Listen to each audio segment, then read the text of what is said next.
Flywheel cleaning day. We got one done, and we still got this one to do. Just casting marks, but no cracks, which is a real good thing.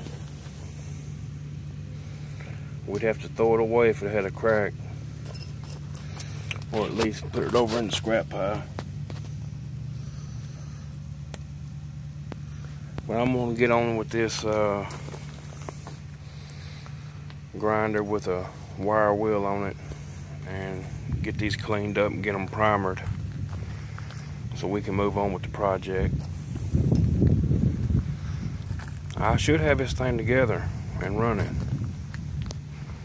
I mean, that's how close we are. But let me get on with it.